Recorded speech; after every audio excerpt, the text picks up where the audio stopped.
I've spilled coffee on better people than you. What the hell? You did that on purpose! Of course I did. You're welcome. You're insane! I'm reporting you! She poured that coffee on purpose. She didn't spill it. She poured it right onto his lap, in front of everyone on that plane. And she smiled while she did it. The Atlanta airport was loud in the way airports always are.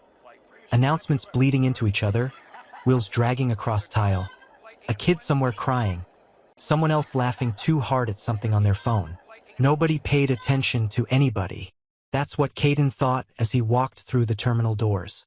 Quiet, unhurried, a single backpack over one shoulder worn at the straps, dark jeans, a plain white tee that had seen better days, sneakers that were clean but not new. He didn't look left, didn't look right. He moved like someone who had nothing to prove. That's the thing about Caden, he never looked like what he was. He found his boarding gate, sat down in a corner seat, and pulled out nothing. No laptop, no AirPods, no status signal of any kind. Just a guy sitting still, watching the room the way someone watches a movie they've already seen. A woman 2 seats over glanced at him, then away, then back again with the kind of look that wasn't curious, it was measuring. Her name was Brianna, flight attendant, full uniform, posture so precise it looked rehearsed. She was talking to a colleague, but her eyes kept drifting toward Caden like he was something out of place, something that didn't belong in the frame. She leaned in toward the other attendant and said something low. Her colleague, a younger woman named Kylie, didn't respond, just looked at the floor. Boarding started. Caden was one of the last to get up. The plane was a standard domestic flight, 2x3 seating, full cabin, the kind of route where people eat chips and watch Netflix and don't talk to strangers. Caden settled into seat 24C. He put his backpack in the overhead bin, sat down, and looked out across the cabin like he was thinking about something far away. Brianna was working the aisle. She smiled at the man in 22A, called the woman in 23B sweetie, handed a kid in 25A a pair of wings because that's what flight attendants do for kids. And the mom smiled so wide you'd think she'd been given something real. She passed Caden without a word. Not even eye contact. He didn't react. A man across the aisle saw it happen. He raised his eyebrows just slightly, then looked back at his phone. Kylie came through a few minutes later with water. She noticed immediately, everyone had a bottle except the guy in 24C. She pulled one from her cart without hesitation and held it toward him. Here you go. Caden looked up. There was a pause, not awkward, just real. Like he wasn't used to small kindness and was registering it honestly. Thank you, he said. Kylie smiled. Let me know if you need anything. She kept moving. But she felt something. Some low, unresolved note. And she didn't know yet what to do with it. Somewhere over Tennessee, Brianna came back through with beverages. She handed a ginger ale to the man in 22A, a Sprite to the woman in 23B, a juice to the family in 25A. When she reached Caden, she tilted the tray. Not much, not dramatically, just enough. And the cup of coffee she'd been carrying slid forward and came down on his lap. Hot, fast, spreading. Caden's jaw tightened slightly. That was the only sign. Brianna said, "Oops." One word. Flat. No follow-through. The man across the aisle looked over. Said nothing, but the corner of his mouth moved. Someone a few rows back snickered. Not loud. Just enough.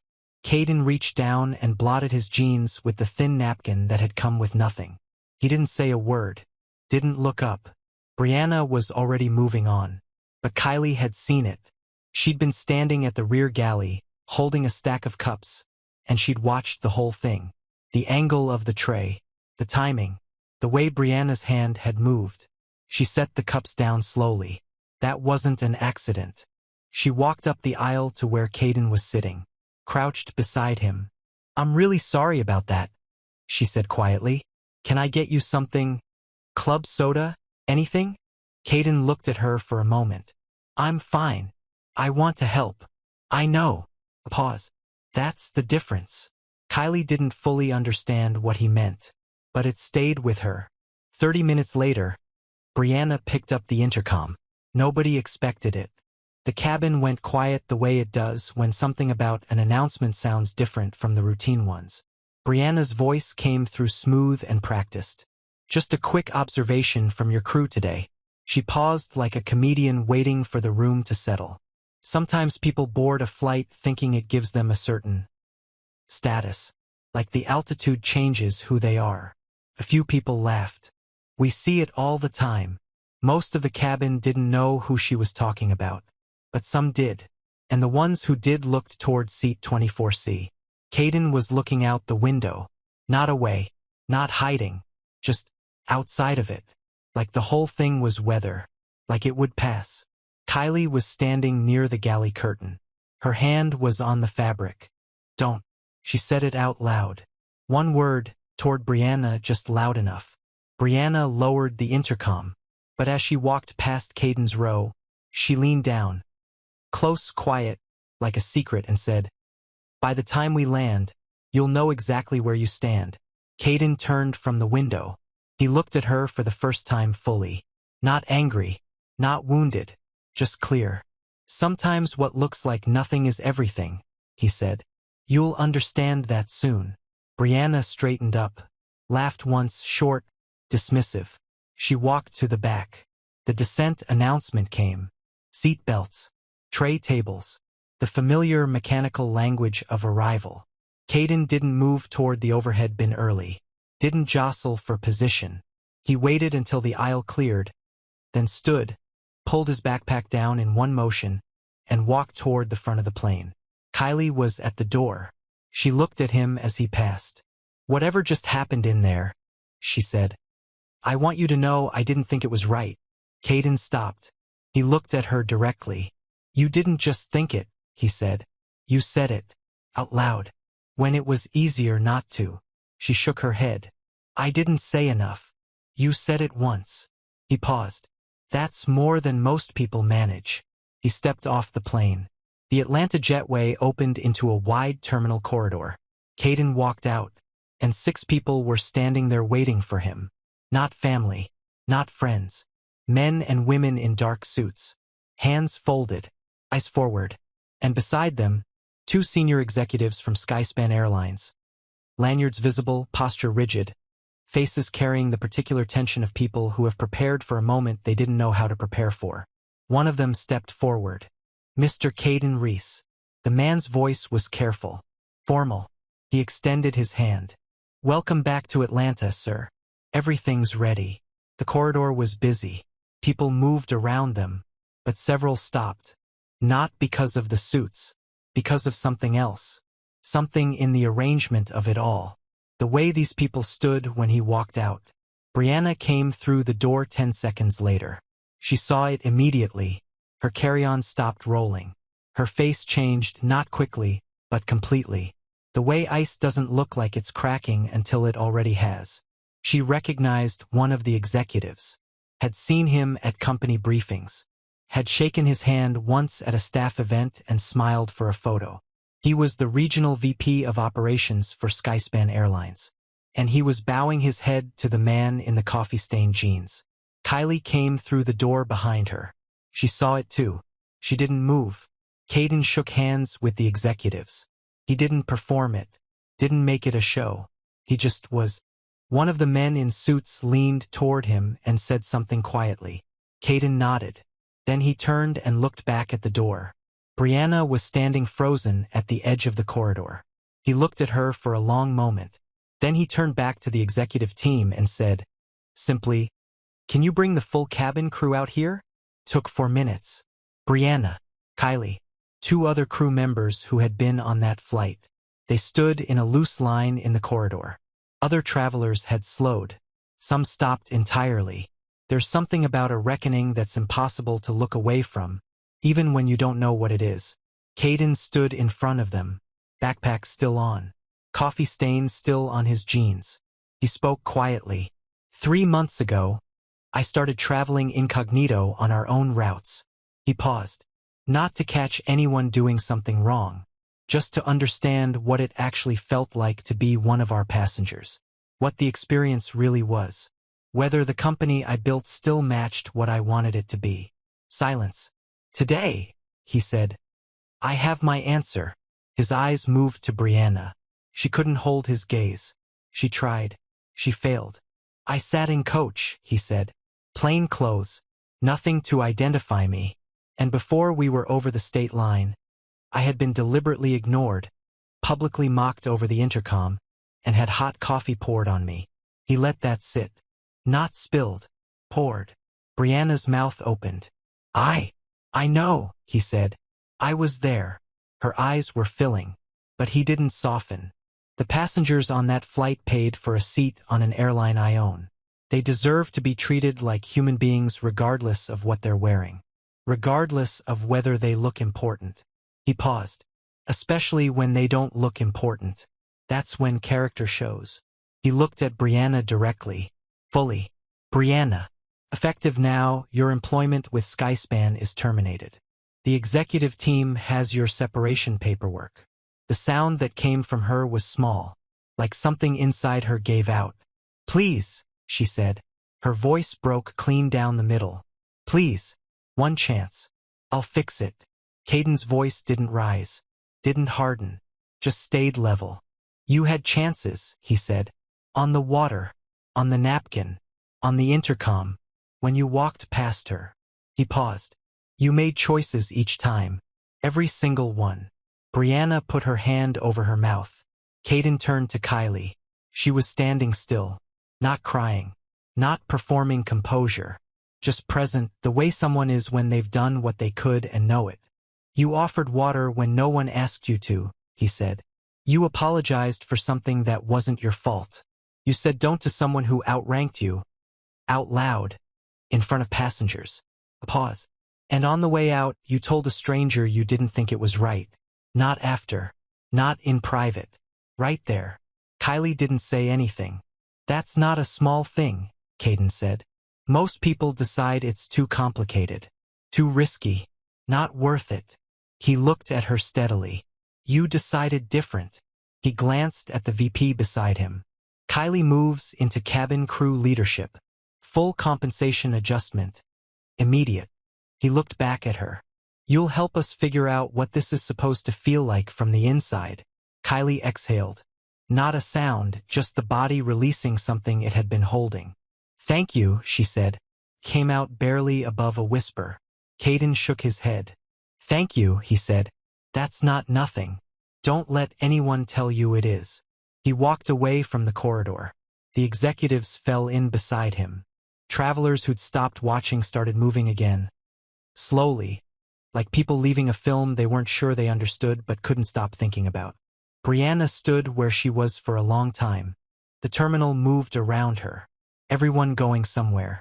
Everyone with a direction. And she was just still. Her rolling bag beside her.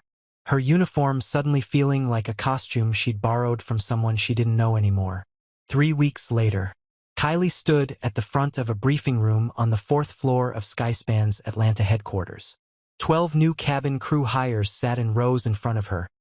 Notebooks open. Some nervous. Some eager. She had notes. She didn't look at them. The job is straightforward, she said. You'll be in the air with hundreds of people every day. Some of them will be easy. Some of them won't be. Some of them will look like they belong there and some of them won't. She paused. The ones who don't look like they belong, they're watching to see what you do. Not because they want to catch you. Because they've been caught before and they're waiting to find out if this time is different. The room was quiet. Treat everyone the same. She let it land. That's the whole job. 2 floors above, Caden was at his desk. He was on a call.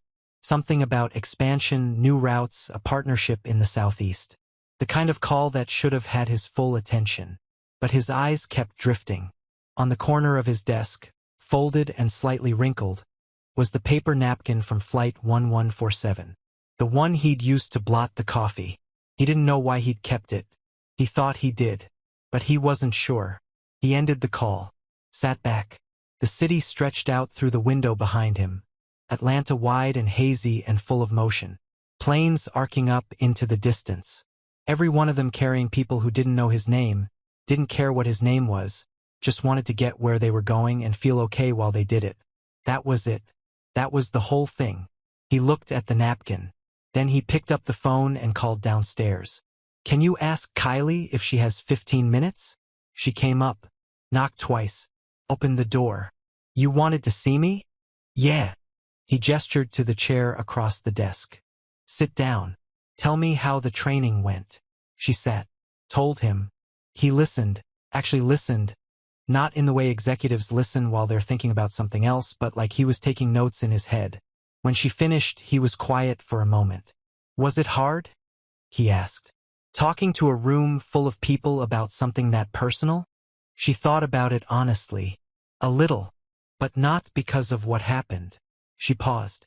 Because I kept thinking about the people on that flight who saw it and didn't say anything. And I kept wondering if I would have been one of them if I'd been further away. If I'd been less sure. Caden looked at her. Would you have been? She met his eyes. No, she said. I don't think so. He nodded slowly. Neither do I. They didn't talk about anything except work that day. But something had shifted, the quiet way things shift when two people have already said the important thing and neither one needs to repeat it. For months later, Skyspan held its annual company event. Ballroom, 1,200 people. Open bar. Speeches from people who were used to giving them. Caden was on stage. He talked about the year. Numbers. Growth. Some of the challenges. The things they got right and the things they didn't. The room was warm, comfortable, attentive. Then he stopped mid-sentence. Not dramatically. Not staged. He just stopped. Like he'd been going to say one thing and then decided to say something true instead. I want to tell you all something, he said. About a flight. And a napkin. And a woman who said don't when she didn't have to. The room shifted. The comfortable posture changed to something more awake. He told the story. Not the version with the executive reveal and the corridor of suits. He told the version from seat 24C. The water that didn't come. The intercom. The hot coffee. The napkin.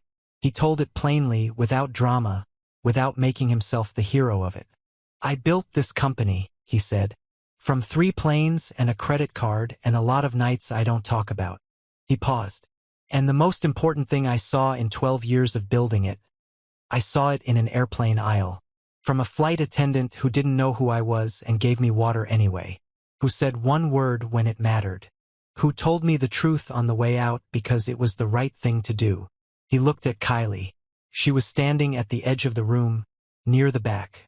Who you are when no one important is watching, he said, is who you actually are. That's the thing. There's no other version. He paused. And sometimes the person watching isn't nobody. The room erupted. She didn't move for a moment. Just stood there. Then someone near her started clapping and she felt it move through the room like something alive. Later, she stood outside on the hotel balcony. The city below. The sky above. A glass of water in her hand because she never much liked champagne. Caden came out the same door. He stood beside her. Neither of them said anything for a minute. Then he said, "How's it feel?" She thought about it. "Like I've been here before," she said. "But this time I know it counts." He looked at her. There was something in his face she hadn't seen in a boardroom or a briefing room or a corridor full of suits. Something that was just his. "It always counted," he said quietly. "That's what I've been trying to say." She looked back at the city. He stayed. And the silence between them was the kind that doesn't need filling. The kind that two people build slowly, without trying, by telling each other the truth over and over until it becomes the only language they know. Some people go their whole lives performing for the wrong audience. Brianna never flew again. Kylie eventually ran the whole department. And Caden Reese, owner of one of the fastest-growing regional carriers in the Southeast, still flies coach sometimes. Plain clothes. Single backpack. No one knows who he is. That's the point.